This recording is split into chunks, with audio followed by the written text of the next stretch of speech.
I reclined in my chair, scanning the room and pondering the abundance of attractive women present. Why did Marc Lavaliere opt for my wife? What made her agree, and why did she leave me? With our kids growing more independent and likely not returning home soon, Linda and I had already outlined our plans for when we have the house to ourselves. Months back, I had entertained thoughts about the future dynamics between Linda and me, assuming we'd grow closer with increased quality time together. Then it dawned on me abruptly. Linda's vision of the future might not include me. I felt utterly foolish. That realization swept away all traces of sadness, leaving behind a simmering anger. I could sense the concern in the gazes around the table, as if they feared my head might explode or I might do something foolish. Dee, sounding anxious, inquired, "You all right, Jim?"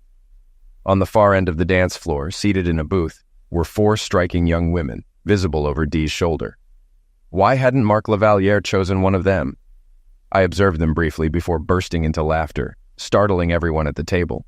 My laughter echoed so loudly that it drew attention to our group, tears streaming down my face.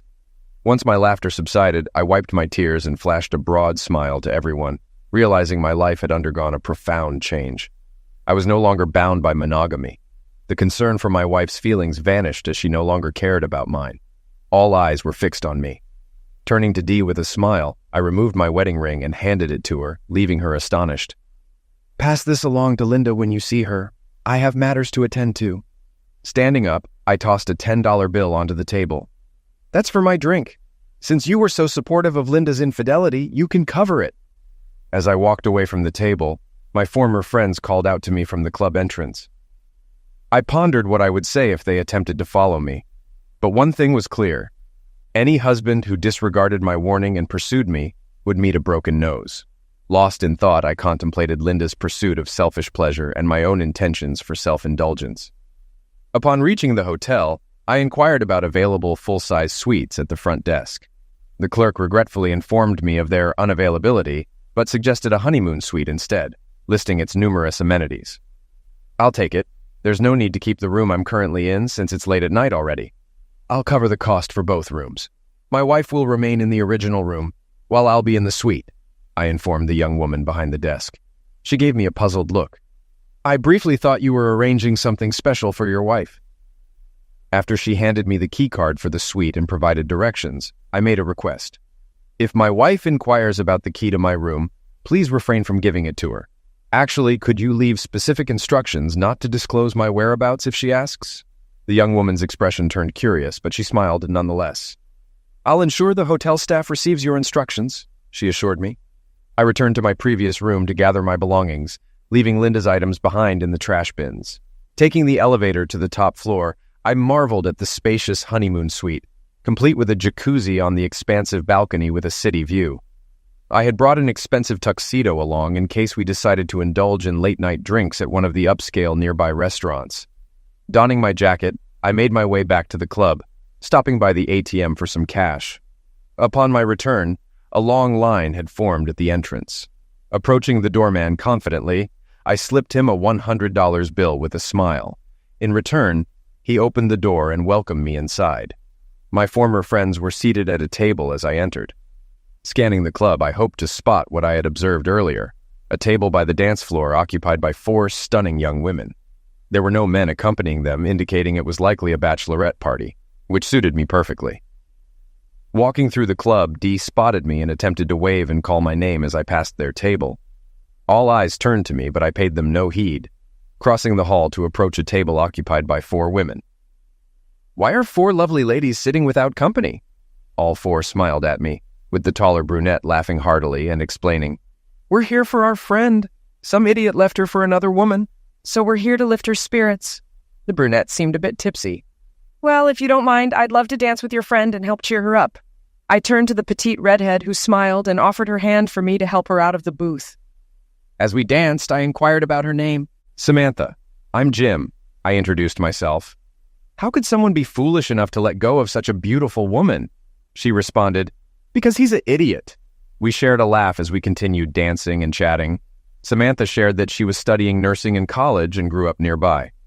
As a slower song began, we kept dancing. With the music now softer, Samantha asked, "Are you married, Jim?" I confessed we were no longer together. Was it your wife who danced with Mark Lavalier earlier?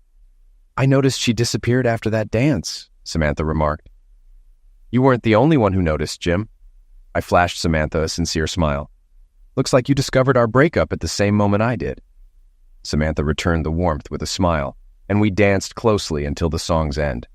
Both of us had recently experienced heartache from people we cared about, and holding each other felt comforting. As the music ceased, we made our way back to Samantha's table. Addressing the others, Samantha declared, I know we agreed no men would join us, but I want Jim to stay. The brunette, teasingly playing with us, responded, I don't know, we did say no guys. How about I treat us to a couple bottles of champagne to make up for it? I proposed. I'm not sure. A deal's a deal, Samantha countered. She smiled at her friends and added, We saw Mark Lavalier leaving with his wife. In unison, they exclaimed, Didn't see a damn thing? 3 of the ladies shifted around the booth to accommodate Samantha and me. Before I could inquire about their names, the blonde beside Samantha questioned, Do you two have an open marriage? Absolutely not, I affirmed. Then another blonde chimed in. What did she say to you? Nothing. She claimed she was going to the restroom but slipped out the back of the club with Mark. I gestured with my thumb over my shoulder, and all my former acquaintances covered for her. Just then, the waitress approached. Inquiring if everyone enjoyed champagne, I received smiles all around. 2 bottles of your finest champagne, I ordered, eliciting applause from the girls. Before they could pose another question, I introduced myself. Their names were Kim, Christy, and Susan, all nursing students alongside Samantha. After the champagne arrived and everyone had a full glass, Christy, the brunette, inquired about my plans regarding my wife. As far as I'm concerned, our relationship ended the moment she walked out the door. Do you have kids? Unfortunately, yes. A son and daughter, 15 and 13. But soon they'll be more independent and I'll address things with my wife.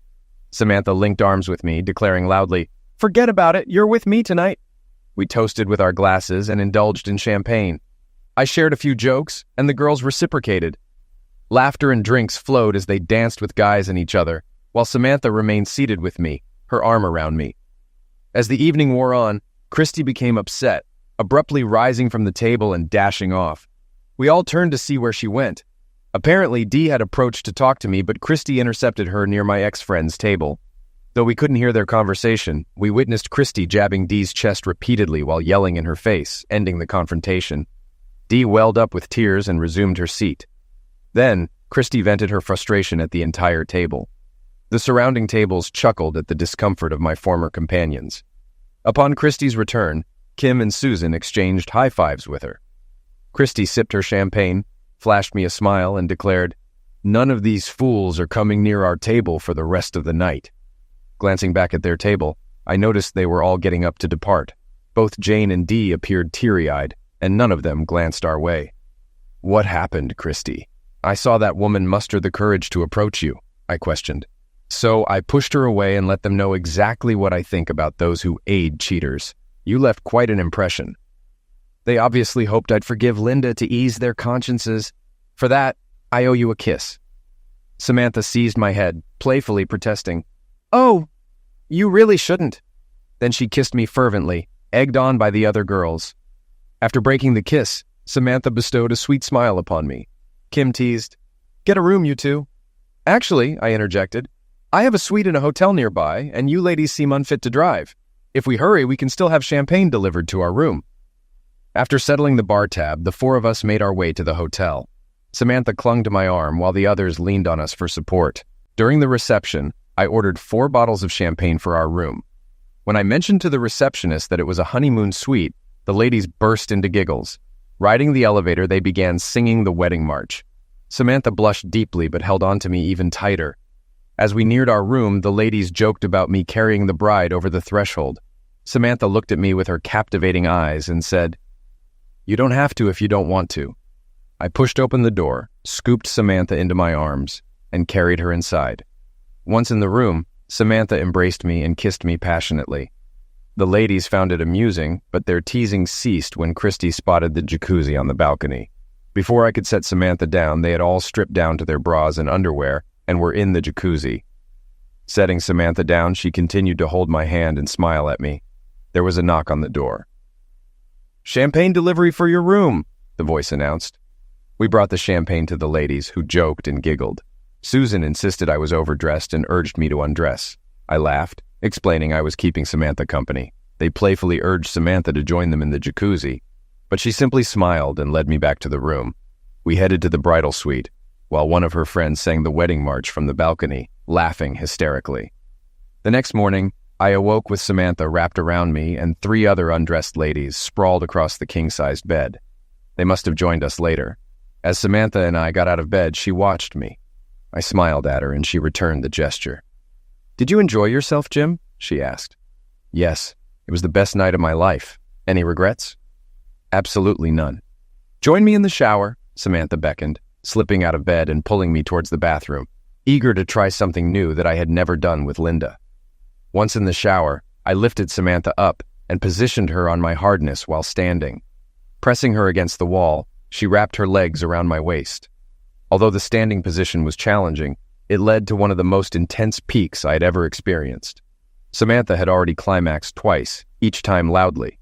Exiting the shower, Samantha and I discovered that our passionate lovemaking had awakened the other ladies. Despite their hangovers, they were in good spirits, ordering room service and sipping mimosas. Christy remarked, "I can't wait to try that shower. You two made it sound like it's the best shower ever." The 3 girls burst into laughter as Samantha and I exchanged smiles. After everyone had showered and departed, except for Samantha, who requested a ride home, she nestled close to me during the drive. "Jim, I understand what your wife did was awful, but you still have the option to reconcile with her. If not, I'd be happy if we could see each other again," Samantha expressed hopefully. "I would like that, Samantha. Right now, I'm not inclined to return to my ex-wife. I had a great time with you. You're what I need at the moment. So give me a call if you think we can make it work," I replied, kissing Samantha at her doorstep. As she opened the door, Christy greeted me from the couch with a smile and a wave. Exiting, I realized that I was postponing a decision regarding Linda. Returning to the club had been a spontaneous response to her infidelity. While it didn't resolve my issues with Linda, it certainly lifted my spirits. Upon arriving home, I took a moment to unwind, sinking into a chair in the dimly lit living room. Lost in thought about how to navigate the end of my fractured marriage with minimal impact on my children, I didn't bother flicking on the light. Eventually, after an indeterminate amount of time, I heard a car pull into the driveway, followed by the sound of keys turning in the lock. Jim, I'm home," her voice echoed, mirroring the tone I was accustomed to hearing upon her return from errands. As she shut the front door and flipped on the light, I turned to face her. She appeared unchanged. The same blue dress draped over her, dark hair cascading down her back, familiar features, rings adorning her fingers. Everything remained unchanged. It was as if nothing had transpired, as if she hadn't spent the entire night and morning betraying me with another man. This can't be real, I thought, expecting some visible difference, a trace of guilt or shame etched on her face. Yet there was nothing. It's just me, same old me always, she remarked with a gentle smile, fully aware of my inner turmoil. Nothing's altered here. My love for you is as steadfast as ever. I wish I could say the same. Hearing my own words, I realized the detached tone I adopted. Jim, with the countenance of a man devoid of emotion, I mused, gazing at Linda before gesturing toward our bedroom. Don't start. Go take a shower, I instructed firmly. Despite attempting to interject, Linda eventually obeyed, retreating upstairs. After her shower, she returned downstairs. Jim, where are my clothes from last night? She inquired. I believe they're still in the hotel room where you left them. You didn't bring them back? No. As if on the cusp of reproach, Linda hesitated, realizing any criticism of my actions would only amplify her own misdeeds. Instead, she lapsed into silence, recognizing the futility of such an argument. Why did you leave them, Linda? She sighed in response. It was Mark Lavalliere. He's wealthy and renowned, able to have any woman he desires. When he asked me to dance last night, I felt like the most sought-after woman in the room. He made me feel truly special, Linda gushed, still basking in the glow of the previous night. As she spoke, it was evident she had become lost in reminiscing about the moments shared with Mark, completely disengaged from our conversation. It was in that moment that I realized it was truly the end. Linda will forever treasure her time with Mark Lavalliere more than any moment with me. I was merely an afterthought, I reflected. Do you love him? I inquired. No, I don't love him. It was merely physical. I love you, Jim, Linda replied. You hesitated, I pointed out. Linda, I recognize what that look means. You would have gone with him if he'd asked. It was just one night. It was just physical. The conversation ends here. I need time to think. Pack some things for yourself and the children and stay with your parents for the week. But Jim, the discussion is closed. If you truly want to resolve this urgently, given how I'm feeling, you won't get the outcome you desire, Linda retorted. This time there was anger in my tone and expression. Linda packed her bag and departed. As soon as she was out of sight, I set my plan in motion. Seeing Linda at the doorway in her familiar blue dress, unchanged, triggered an epiphany. I realized that change was necessary for my survival. I contacted my boss, requesting 2 weeks off, then rented a truck and purchased supplies from the hardware store: wood, drywall, paint, and 2 exterior doors. Upon returning home, I gathered my tools and got to work. Firstly, I removed the front door and the surrounding windows. After cutting out a sizable opening, I installed the 2 front doors, positioning the old one on the right and the new one on the left. Then, I framed the wall along the main entrance, dividing the house into 2, and applied drywall. I was converting it into a duplex. A new back door was installed on the left side where the new kitchen would be situated, mirroring the layout of the other side. The office was transformed into a 3rd bedroom on my side, while the dining room became the 3rd bedroom on Linda's side. Once completed, each side of the duplex nearly matched, except for the detached garage on Linda's side, which I plan to replicate on mine later. I changed the garage lock and the access code on the garage door to ensure only I had entry.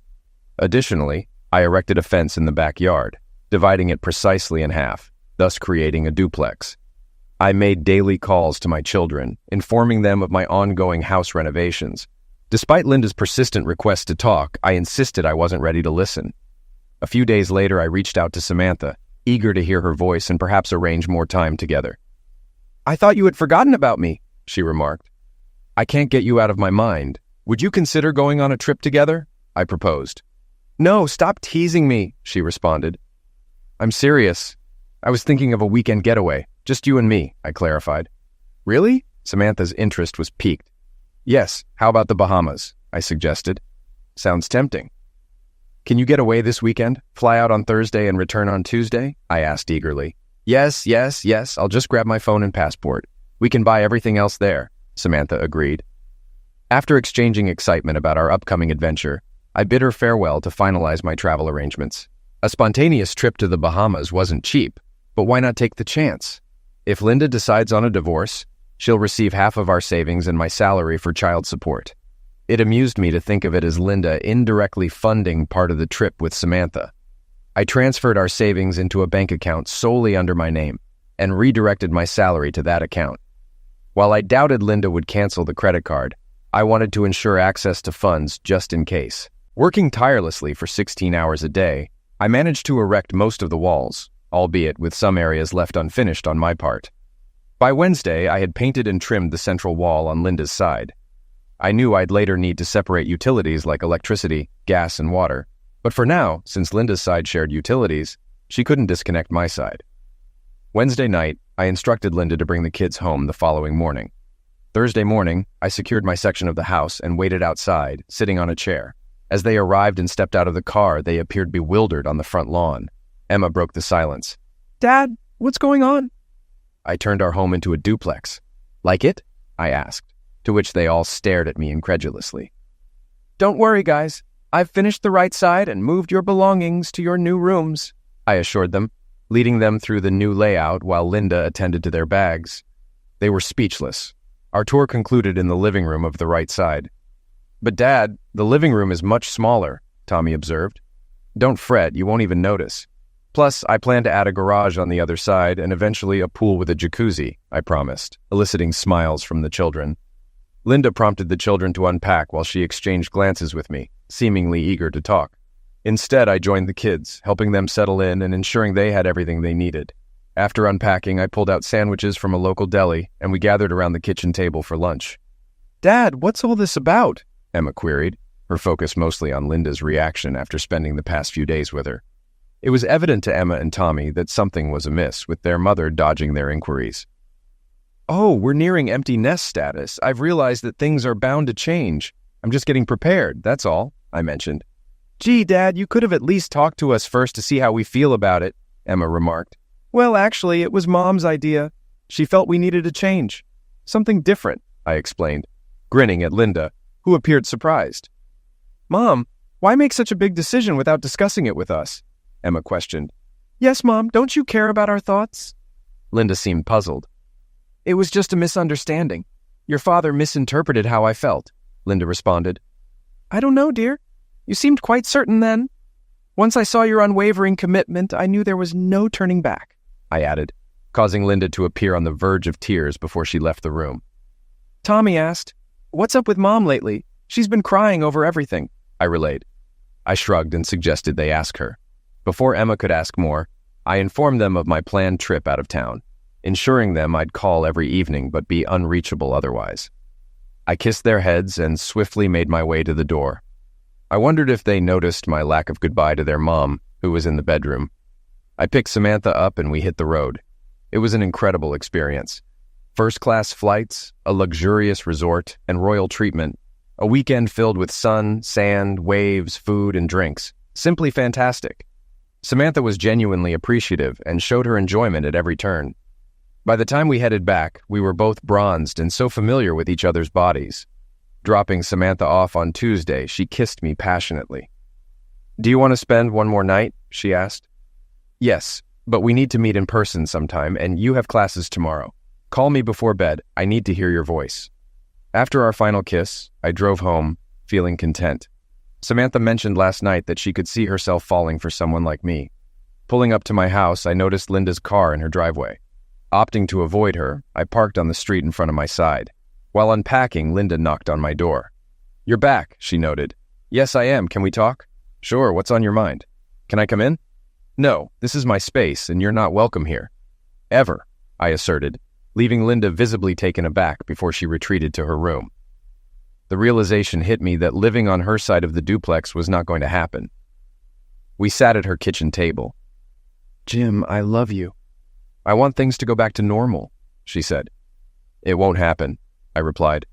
Why not? She asked. Because if you haven't noticed, you did something that changed how I feel about you forever. That shouldn't define us, she argued.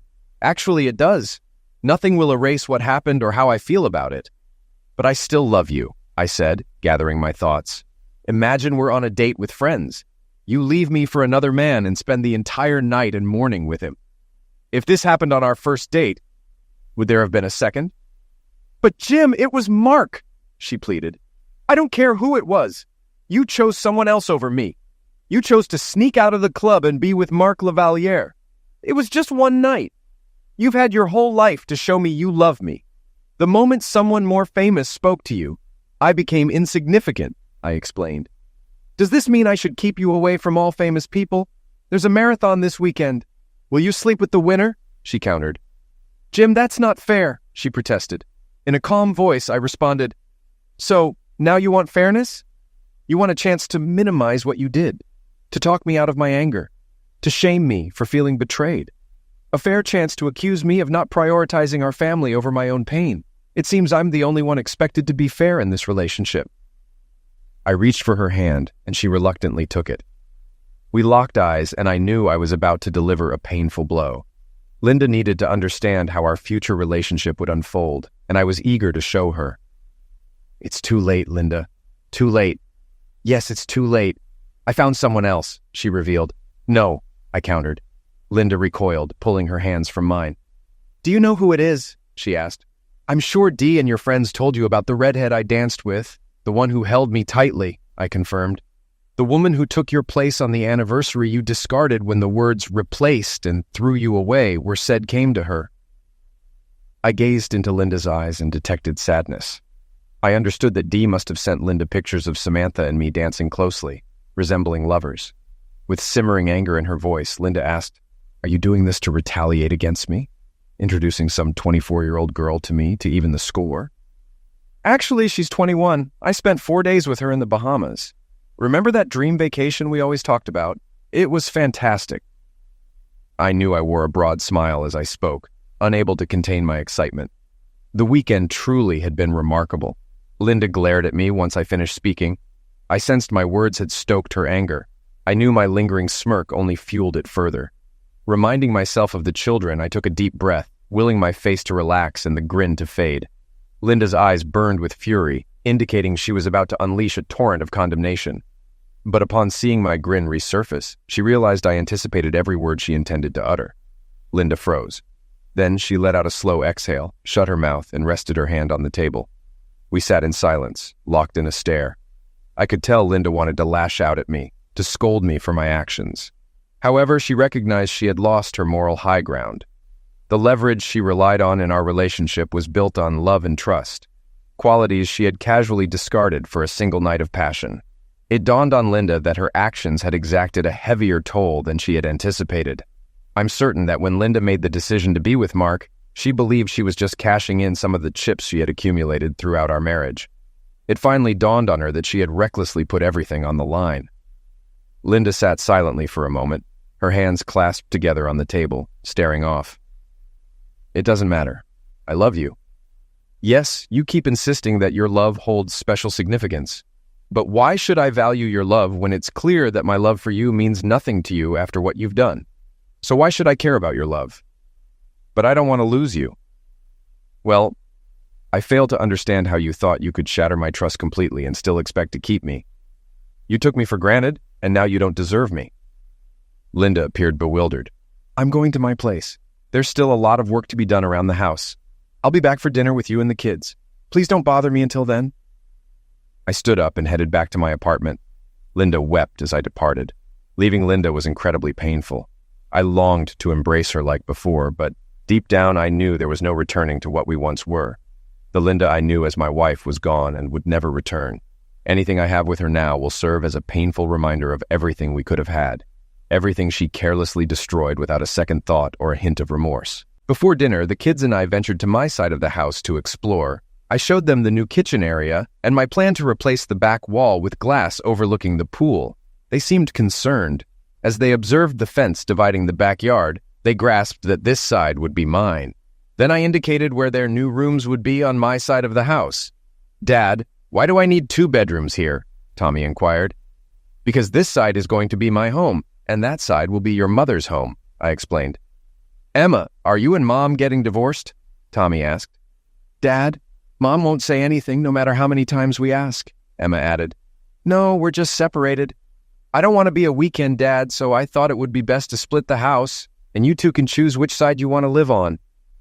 Just as we were about to continue, Linda popped her head through the front door to announce that dinner was ready. We ate in silence, with Linda appearing tense. It was evident that the children had picked up on more than we realized. Tommy blurted out too loudly, I'll move in with Dad once he's done decorating my room. Linda's face registered shock. Dad told you we're splitting up. We're not. It's just a misunderstanding, and we're still discussing it, Linda clarified. Emma slammed her hand on the table and exclaimed, Who's changing? I want to know. Emma and Tommy exchanged looks between Linda and me. I locked eyes with Linda, who avoided my gaze and stared at her plate. When Linda began to cry, the children got their answer. I informed the children that their mother was exhausted and needed rest. Guiding Linda to the bedroom, I assisted her in undressing and tucked her into bed. Planting a quick kiss on her forehead, reminiscent of comforting a child after a nightmare, I switched off the light and closed the door. My focus shifted to Linda, akin to handling a grown child who had committed a grave offense and faced a lifelong sentence. While I still harbored love for her, she was no longer a prominent figure in my daily life or thoughts. Initially, I checked on Tommy in his room. He lay on his bed, engrossed in correspondence with his friends. When I asked if he wanted to talk, he declined. Proceeding to Emma's room, I found her angry and tearful. Why did she do this, Dad? She questioned. You'll have to ask her. Forgiveness isn't easy, I replied. Then I don't know if I can forgive myself, she lamented. I understand, but I want us to remain a family, I reassured her. We are. I just won't share a room with Mom anymore, she declared. We embraced, exchanged declarations of love, and I returned to my part of the house. This became our new routine. As I typically left for work before the kids woke up, our mornings remained unchanged. Linda and I continued to split responsibilities for shuttling the kids to their various activities and events. Family dinners persisted in Linda's section of the house whenever possible.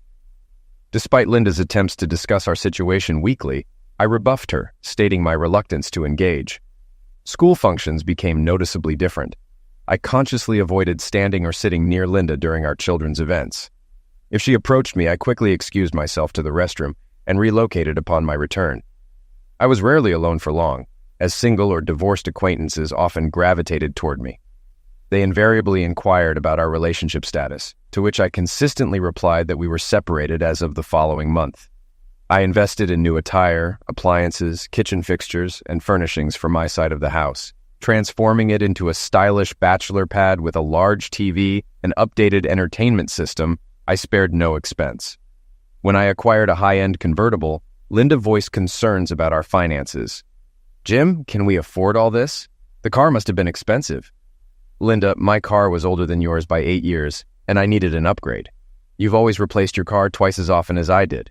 So I decided to catch up on those missed years with my new car. And as for everything else that's new, did you really expect me to live in a rundown place? What about the furniture? I thought I was considerate by not making you part with any of the furniture you chose for your home. I'd be happy to share it with you." "It's fine. Your taste in furniture never appealed to me." "Why didn't you say something earlier?" "I kept quiet because I wanted you to be happy. Furniture wasn't a big deal to me." I let her ponder that for a moment. "Don't worry. We're financially stable. Actually, the house is paid off, and once the kids move out, my side will be too big for me. I plan to rent it out for extra income, so money won't be an issue." Linda flashed me her most approving smile, the "someone's getting lucky today" smile, and reached out to pat my shoulder. "I'm not complaining. I like your new car, and you look great in your new clothes." "Thanks. I can't take all the credit. Tommy and Emma wanted a convertible to drive, and Samantha helped me pick out the clothes and furniture. Turns out we have similar tastes." At the mention of Samantha, Linda's smile faltered, and her hand dropped from my shoulder. "Oh, I was just curious." With that, she turned and walked away. I hadn't meant to flaunt Samantha in Linda's face, but she was becoming a significant part of my life. I also realized that I often thought about Samantha and seldom about Linda's feelings. Samantha started frequenting my side of the house regularly. Eventually, Tommy moved into my side as his main bedroom. Emma, who had mostly stayed on Linda's side, began spending more time with Samantha. Samantha seemed to assume the role of Emma's cool older sister. Before long, Samantha was spending weekends and most weeknights with me. The only contention arose when I insisted Samantha join us for family dinners for the second time. Linda remained polite, but it was evident she didn't want this to become a routine. The next day, as I was leaving for work, Linda intercepted me. "Jim, I appreciate our conversation, but I'd prefer if you didn't bring your girlfriend to our dinners. That's our time to be a family with the kids." "This is great. Going forward, I'll skip dinner when Samantha isn't there, but I'll also extend an open invitation for the kids to join me and Samantha for dinner if they want." "That's not fair, Jim. Dinner time is our only chance to be a family together." "So, are we talking about fairness now, Linda? All right, let's be honest here. Samantha is becoming a significant part of my life, and I want her to be more involved. Samantha gets along well with the kids. Excluding her from our family dinners doesn't seem fair to her. Fair to me or fair to the kids? If you want to exclude her, you'll be excluding me too." "But Jim..." "Linda, your idea of honesty has always been self-serving. Forget about my feelings. I bet you thought you were being honest when you snuck out the back door to be with Mark Lavaliere." Even though we weren't living together anymore, it was surprising to see how Linda still thought she could manipulate me easily. "Linda, you threw integrity out the window that night. So if you don't like it, fairness would be for you to start cooking dinners on my side, and I'll let you join us. Samantha loves cooking and she's great at it."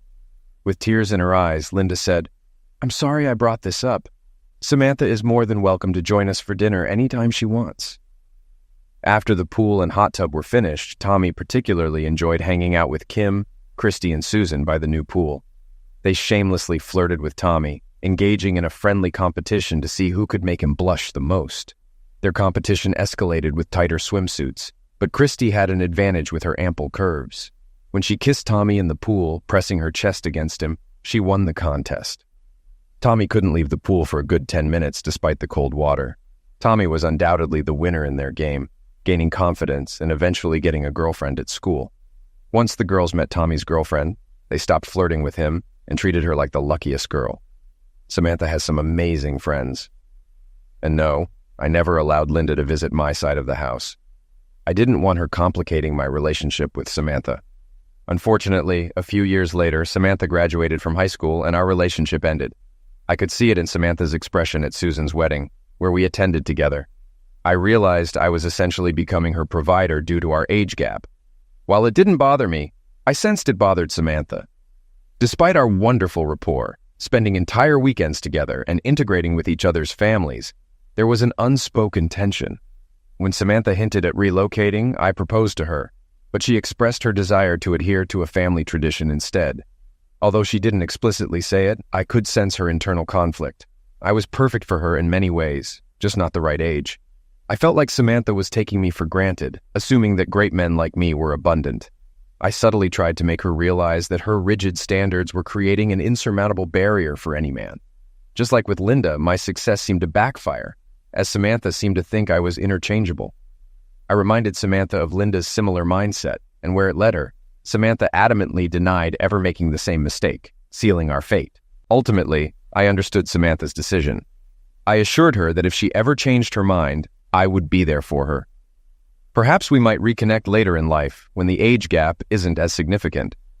I cherished every moment spent with Samantha, appreciating her honesty in our conversations, unlike Linda's deceitful actions. As for Linda's friends, who were once my own, they occasionally tried to persuade me to reconcile with Linda, but their arguments fell flat. I would counter their arguments with the reality of how it feels to be cheated on by your spouse, which they seemed to find acceptable and even encouraged, based on what I witnessed that night. Actually, I believe it wasn't mere chance that led us to a club frequented by Mark Lavalier.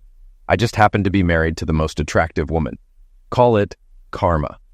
A few months later, I heard that the girls had switched their girls' night out to a new club, one where Mark Lavalier was known to frequent without informing their husbands. I casually mentioned to Dave, a co-worker, that I saw Dee dancing with Mark at the club. Dave's friend even noticed that Mark vanished about an hour later, coinciding with the departure of the group of ladies from the club. However, Dave's friend didn't witness Dee leaving with the group. When confronted, all the wives denied being at the club and insisted it was a mistake. But days later, Dave's friend shared a photo showing Mark Lavalier conversing with the wives at the table. Eventually, the wives admitted their presence at the club, but each claimed no one left with Mark. However, their conflicting stories eventually revealed the truth. Reluctant to betray their friend, the wives refused to identify who left with Mark.